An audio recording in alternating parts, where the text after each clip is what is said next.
Assalamualaikum warahmatullahi wabarakatuh. Selamat malam teman-teman dan rekan-rekan semuanya. Eh, dan mohon izin untuk Bu dosen, Bu Elvina, untuk malam ini kami akan mempresentasikan sebuah materi perdagangan internasional. Mohon izin share screen, Ibu.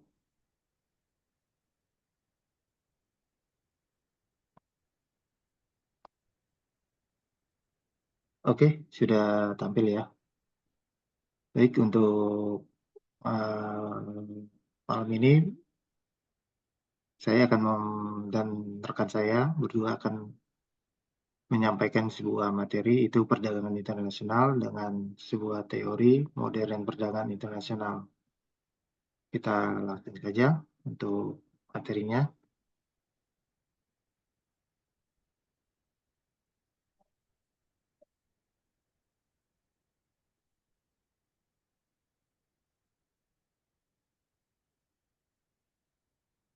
Baik, teori yang pertama adalah teori Holzer dan Ohlin atau yang dikenal dengan teori HO.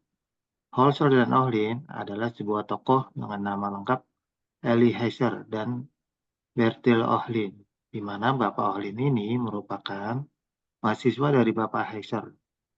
Teori ini merupakan atau mengatakan bahwa terjadinya perdagangan antar negara selain karena perbedaan produktivitas tenaga kerja juga karena perbedaan kepemilikan sumber daya.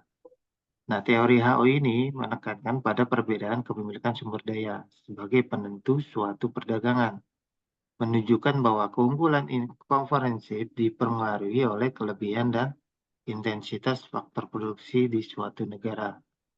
Sehingga teori ini dikenal dengan teori proporsi faktor produksi. Lalu asumsi modelnya gimana? Suatu negara dapat memproduksi dua jenis produk, misalnya kita perumpamaan gandum dan pakaian. Proses produksi membutuhkan dua jenis input yang persediaannya terbatas, adalah tenaga kerja dan atau yang sering dipakai namanya itu label atau modal atau yang sering dibilang kapital. Produksi gandum ini lebih membutuhkan banyak tenaga kerja atau sering disebut label karena produksi gandum ini lebih padat tenaga kerja. Sedangkan pakaian ini lebih banyak membutuhkan kapital atau modal, misalnya mesin. Jadi tentu saja kepemilikan sumber daya di masing-masing negara dan outputnya akan mengalami perbedaan. Hexer dan Olin menyatakan bahwa perbedaan opportunity cost terjadi karena perbedaan jumlah produksi yang dimilikinya. Suatu negara yang memiliki jumlah tenaga kerja lebih banyak akan fokus pada produksi yang padat karya atau labor intensif. Sedangkan negara yang memiliki barang modal atau mesin akan fokus pada produksi yang padat modal atau yang sering disebut capital intensif. Misalnya saja yang di sini kita perumpakan sebuah negara Amerika. Ia memiliki jumlah tenaga kerja yang lebih banyak dibanding negara di Inggris. Dan negara Inggris memiliki lebih banyak modal dibanding Amerika. Sehingga uang tertentu misalkan $100 di Amerika mampu membeli 20 unit tenaga kerja dan 5 unit barang modal dengan perbandingan 20 dibanding 5 atau kita sederhanakan menjadi 4:1. Dengan jumlah yang sama $100 Inggris memperoleh 10 unit tenaga kerja dan 20 unit barang modal dengan perbandingan 10:20 atau disederhanakan menjadi 1:2. Kemudian kombinasi penggunaan kedua faktor produksi yang didapat dibeli dengan sejumlah uang atau biaya yang sama di setiap negara digambarkan dengan kurva isokos. Nah, teman-teman bisa melihat untuk kurva isokos di Amerika dan Inggris, apabila uang $100 itu bisa untuk membeli 5 mesin dan 20 bagi tenaga kerja di Amerika. Namun, lain halnya di negara Inggris dengan uang $100, ia mampu membeli 20 unit mesin, dan 10 tenaga kerja. Begitupun seterusnya dengan perbandingan yang sama. Kemudian kombinasi penggunaan kedua faktor produksi yang dapat menghasilkan produk yang sama di setiap negara itu digambarkan dengan kurva Isakon. Nah, kurva Isakon ini mengatakan bahwa semakin jauh dari titik origin, maka menunjukkan tingkat produksi yang semakin meningkat. Kita bisa melihat dari perbandingan negara Amerika dan Inggris. Pada jumlah uang yang sama di Amerika mampu menghasilkan 20 unit X. Kemudian di negara Inggris dengan jumlah uang yang sama, ia mampu menghasilkan 50 unit barang Y. Isakon di negara Amerika terletak dekat sumbu vertikal yang menunjukkan bahwa X yang dihasilkan bersifat padat tenaga kerja atau tebar intensif. Kemudian hal ini dihasilkan pada negara Amerika lebih banyak memiliki faktor produksi tenaga kerja. Sedangkan isakon di negara B mendekati sumbu horizontal, lebih ke mesin, menunjukkan bahwa barangnya yang dihasilkan bersifat padat modal atau kapital intensif, karena negara B relatif lebih banyak memiliki kapital.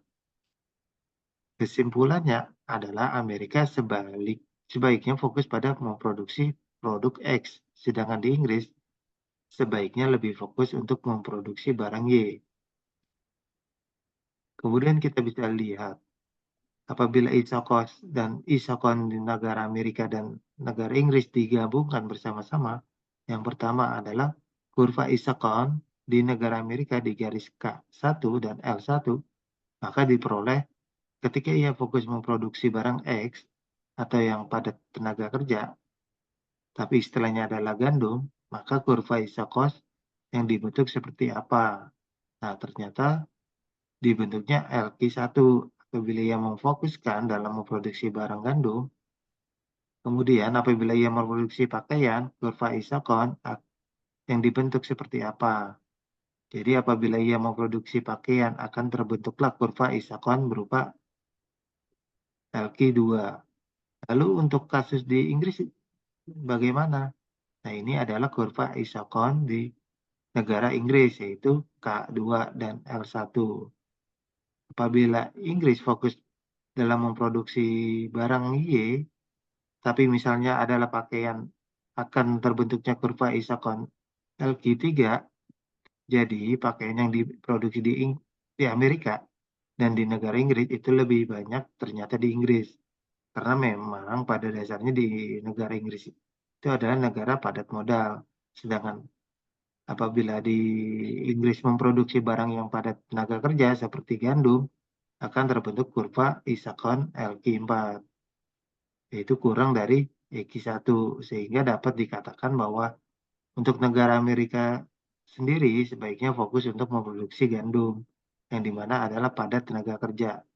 Sedangkan untuk di Inggris, sebaiknya fokus untuk memproduksi barang Y atau pakaian, karena ia memiliki lebih banyak modal. Kedua negara ini melakukan perdagangan, maka akan terbentuklah kurva Isakon sebesar LQ5. Titik A merupakan maksimalisasi produksi di Amerika sendiri, sedangkan untuk titik P ini adalah maksimalisasi dari produksi di negara Inggris. Kesimpulan dari teori HO itu sendiri, yang pertama adalah proporsi faktor produksi yang dimiliki oleh setiap negara berbeda-beda sehingga menimbulkan perbedaan harga yang relatif berbeda di antara kedua negara tersebut. Seperti kasusnya di Amerika tadi, lebih banyak tenaga kerja, sedangkan di Inggris lebih banyak barang modal. Oleh karena itu, negara cenderung akan produksi produk yang menggunakan faktor produksi yang dimiliki negara tersebut dalam jumlah besar. Jadi untuk di Amerika lebih fokus untuk memproduksi gandum, sedangkan di Inggris fokus pada produksi pakaian. Dan terjadilah perdagangan internasional antara kedua negara tersebut. Untuk materi selanjutnya, saya persilakan Pak Juri dilanjutkan. Baik, terima kasih Pak Julham.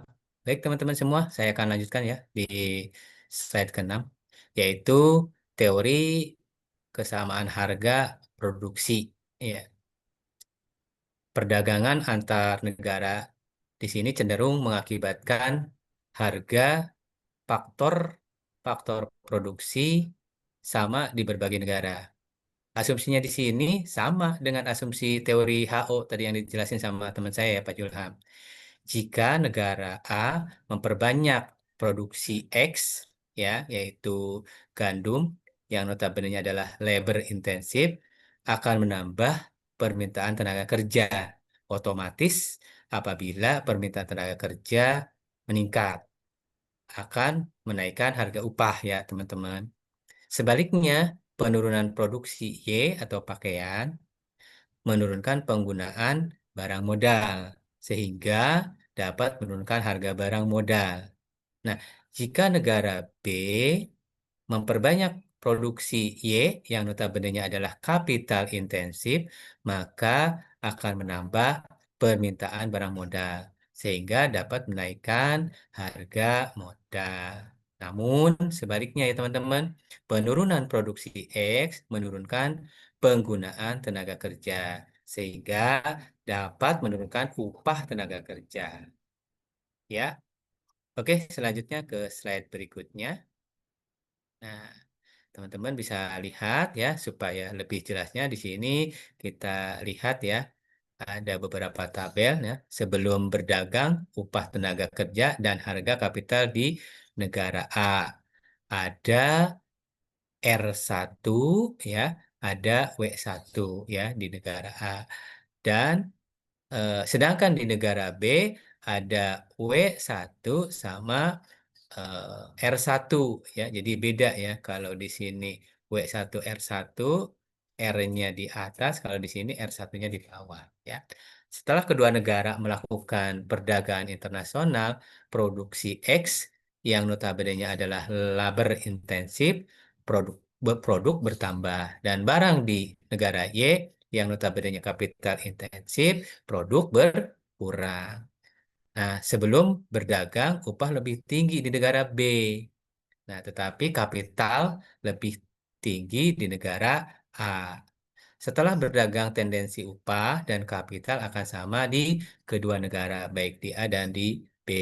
Sedangkan di negara B, upah tenaga kerja mengalami penurunan dan harga kapital mengalami kenaikan. Dan terjadilah keseimbangan antar tenaga kerja dan harga kapital di masing-masing negara. Baik, selanjutnya di slide berikutnya. Slide berikutnya, maaf. Ya, di sini adalah teori permintaan dan kelewat slide-nya. Teori permintaan dan penawaran. Mundur sedikit, mundur satu langkah. Nah, ya ini ya. Teori permintaan dan penawaran. Eh, pada prinsipnya perbedaan antara dua negara ya, karena adanya perbedaan dalam permintaan ataupun penawaran. Nah, perbedaan permintaan disebabkan karena yang pertama, teman-teman, perbedaan pendapatan dan yang kedua adalah perbedaan selera, ya.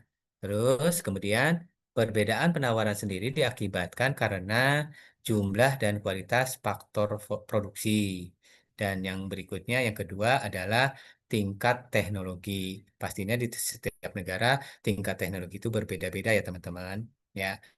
Nah, baik teman-teman mahasiswa, pastinya teman-teman masih ingat bagaimana yang namanya hukum permintaan dan penawaran. Hukum permintaan adalah jika barang naik, jumlah barang yang diminta akan turun ya teman-teman. Nah, sementara hukum penawaran, jika harga barang naik, jumlah barang yang ditawarkan akan naik ya. Seperti itu ya teman-teman. Baik, kita masuk ke slide berikutnya.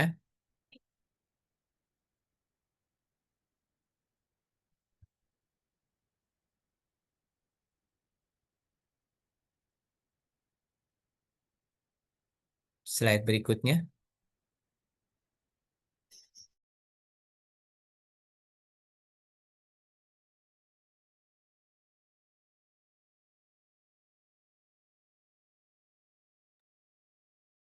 Ya, ini Ya, ya, terima kasih. Selanjutnya kita bisa lihat gambar teori permintaan dan penawaran barang wall ya di negara A dan di negara B. Nah, sebelum terjadinya perdagangan internasional harga wall, Amerika adalah PA ya. Nih ya di sini ya, di mana kurva penawaran berpotongan dengan kurva permintaan ya.